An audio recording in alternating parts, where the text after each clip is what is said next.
जमीयत अहले हदीस ज़िला सरगोदा के अमीर मौलाना सरफराज अहमद साहब तशरीफ़ लाए ने। अहले हदीस यूथ फोर्स ज़िला सरगोदा के सदर मौलाना काशिफ अली साहब भी तशरीफ़ लाए ने।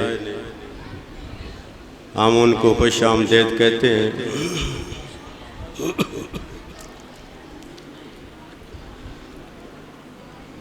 इस मुबारक मौका पर अहले हदीस कॉन्फ्रेंस जो जारी है, एक हदीस के ज़रिए मैं एक फलाह व कामयाबी का पैगाम देना चाहता हूँ। अन अबी हुरैरा रज़ियल्लाहु ताला अन्हु काला काला रसूलुल्लाह सल्लल्लाहु अलैहि वसल्लम इन्ना अव्वल मा युहासबु बिहिल अब्दु यौमल क़ियामत मिन अमलिही सलातुहु व इन सलुहत फ़क़द अफ़लह व अंजह व इन फ़सदत फ़क़द ख़ाब व ख़सिरा। रवाहु तिरमिज़ी व सहीह। हज़रत अबू हुरैरा रज़ियल्लाहु ताला अन्हु फरमाते हैं कि क़यामत वाले दिन इंसान के अमाल में से सबसे पहला जो हिसाब होगा वो नमाज होगी।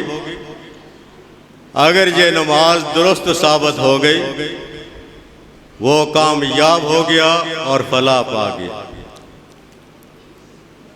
अगर नमाज खराब निकल आई फिर वो नाकाम हो गया और घाटे में चला गया। नमाज ना पढ़ना, उनके बारे में तो नबी अलैहिस्सलाम ने फरमाया बेनमाज का हशर कारून, हामान, फिरौन, उबई बिन खलफ के साथ हो। बेनमाज का हशर अल्लाह ताला ने जहन्नमियों के साथ जिक्र फरमाया।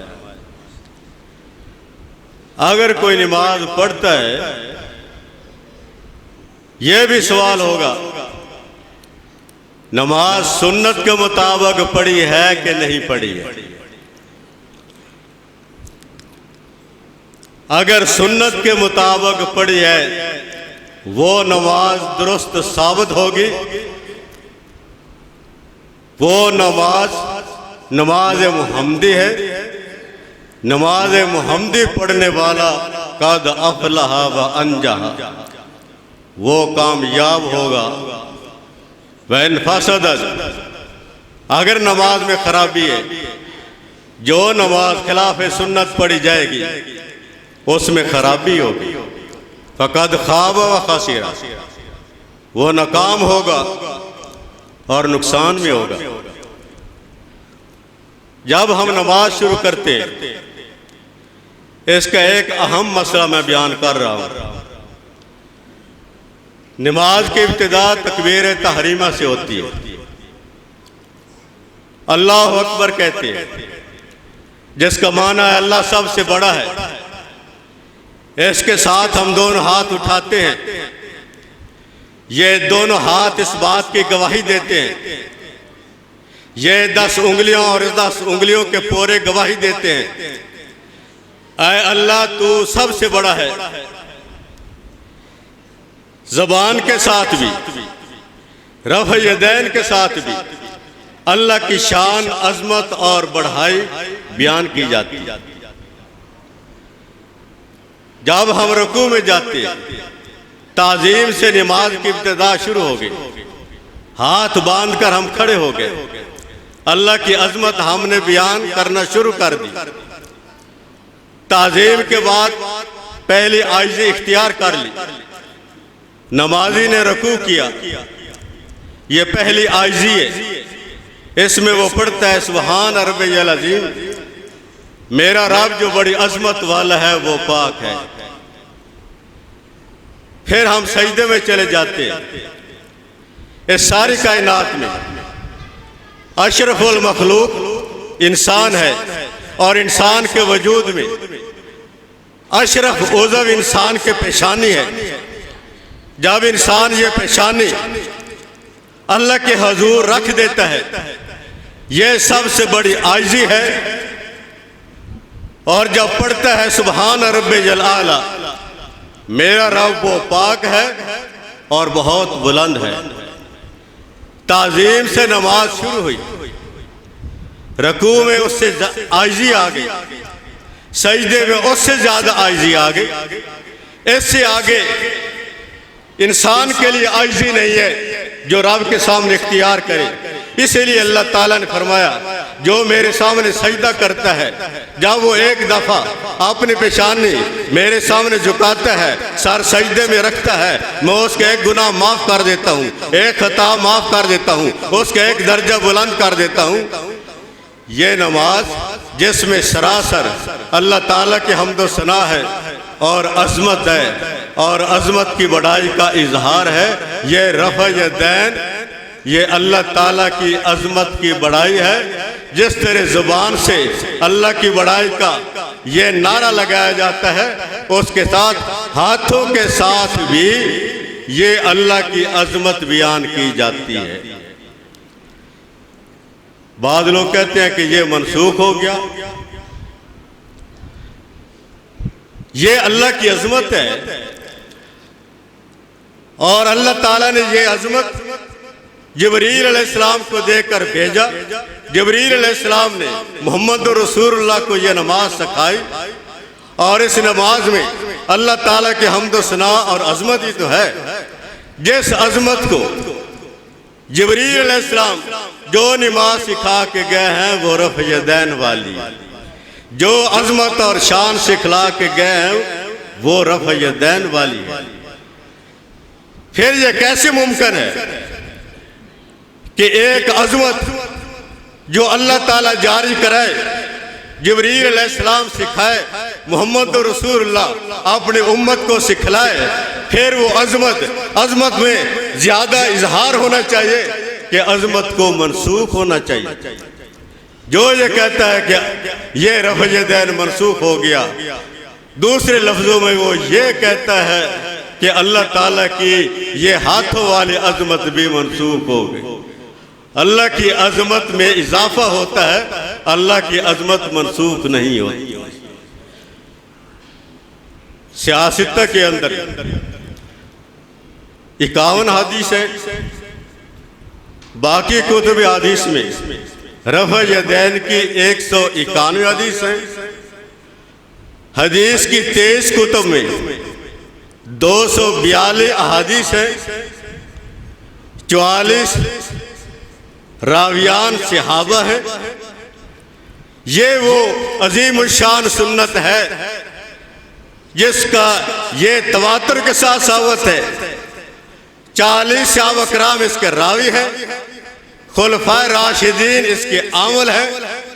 नबी अलैहिस्सलाम की वफात के बाद उम्मत के पहले इमाम हजरत अबू बकर सिद्दीक है, वो रफ़ यदैन करते हैं। उनके बाद दूसरे खलीफा हजरत उमर फारूक वो रफ़ यदैन करते हैं। रफ़ यदैन के साथ उम्मत को नमाज पढ़ाते हैं। तीसरे खलीफा हजरत उस्मान रफ़ यदैन के साथ नमाज पढ़ते और पढ़ाते हैं। चौथे खलीफा हजरत अली रफ़ यदैन के साथ नमाज पढ़ते और पढ़ाते हैं। और 110 हिजरी तक 1,34,000 सहाबा कुल्लुहुम, इमाम बुखारी फरमाते हैं जो रफ़ यदैन में कहते हैं, सब सहाबा कुल्लुहुम यरफ़ऊन अयदियहुम, सब के सब रफ़ यदैन करते थे। मनसूख कब हुआ? वाइल बिन हुजर रज़ी अल्लाह ताला अन्हु ये सन 9 हिजरी में मुसलमान हुए। सन 10 हिजरी में नबी अलैहिस्सलाम की नमाज देखने आए हैं और सीखने आए। वो बयान करते हैं कि मैंने नबी अलैहिस्सलाम को देखा है कि आप रकू में जाते हुए रफ़ यदैन करते हैं, रकू से सर उठाते हुए रफ़ यदैन करते हैं। 10 हिजरी तक वाइल बिन हुजर नबी अलैहिस्सलाम की नमाज बयान करते हैं और उसमें रफ़ यदैन बयान करते हैं। उसके चंद माह बाद सन 11 हिजरी में साढ़े पाक पैगम्बर वफात पाते हैं। है कोई दुनिया का आलम जो सन 10 हिजरी के बाद सन 11 हिजरी के दरमियानी अरसा में इस रफ़ यदैन को कोई मनसूख साबित कर?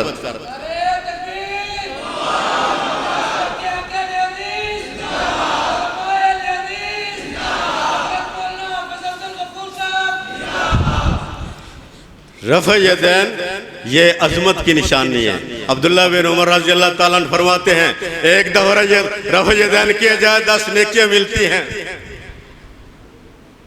ये नमाज मुहम्मदी है। रफ़ यदैन के साथ जो नमाज पढ़ता है वो नमाज मुहम्मदी पढ़ता है, उसकी नमाज दुरुस्त है। जिसकी नमाज दुरुस्त होगी वो कामयाब हो गया। और अगर ये नमाज खराब साबित हो गई, आपने उलमा से पूछ ले कि सन 10 हिजरी और वफात के दरमियानी अरसा में ये मनसूख का हुक्म कहीं आया है? पूरे ज़ख़ीरा हदीस में कहीं मौजूद है? तो आप हमें बतलाएं। खुलफाए राशिदीन इसके अमल हैं। इमाम ज़ैली नस्बुर राया में खुलफाए राशिदीन का अमल बयान करते हैं। दूसरी बात कहते हैं, आपने लोगों को मुतमईन करने के लिए कि नबी अलैहिस्सलाम के पीछे कुछ ऐसे हजरात नमाज पढ़ते थे जिनकी बगलों में बुत होते थे। तो नबी अलैहिस्सलाम ने कहा कि रफ़ यदैन करो ताकि उनके बगलों से बुत गिर जाए। ऐसी झूठी कहानी नबी अलैहिस्सलाम की जिम्मा लगाई जा रही है। नबी अलैहिस्सलाम के पीछे किसी मुशरिक ने नमाज नहीं पढ़ी, किसी बुत परस्त ने नमाज नहीं पढ़ी कि नबी अलैहिस्सलाम ने अपनी नमाज का आगाज हरम बैतुल्लाह से किया है। नबी अलैहिस्सलाम हरम बैतुल्लाह में नमाज पढ़ रहे। ये कुरैश मक्का के सरदार साढ़े हमारे पाक पैगंबर पर ऊंट की ओजरी डालते हैं। कुरैश मक्का बुत परस्त हमारे पाक पैगंबर पर ओजरी डालते हैं, नमाज तो नहीं पढ़ते। मदीना में वो कौन से बुत परस्त थे? किसी का नाम बतलाया जाए, उन बुत परस्तों का नाम बतलाया जाए कोई जो नबी अलैहिस्सलाम के पीछे नमाज पढ़ देते? कोई है इसको साबित करने वाला? मुनाफिक तो है। वो मुनाफिक भी बुतों की पूजा नहीं करते थे। बुत तो वो पहली तकबीर तहरीमा से गिर जाते हैं। मेरा तेरा इख्तिलाफ रकू के वक्त का है, हमारा इख्तिलाफ रकू से सर उठाने के वक्त है। पहली तकबीर तहरीमा में बुत गिर चुके हैं और नबी अलैहिस्सलाम के पीछे कोई बुत परस्त मुक्तदी नहीं था। ये एक ऐसी झूठी कहानी है जो पूरे ज़ख़ीरा हदीस में इसका नामो निशान भी नहीं है। अगर कोई है तो अपने उलमा से पूछ ले। मैं खुलासतन ये कहता हूँ, उलमाए नाफ के मशहूर मुहद्दिस व मुहक्किक जनाब मुल्ला अली कारी हनफी साहब, उनकी किताब है अल मौज़ूआत अल कुबरा, सफ़ा है 354।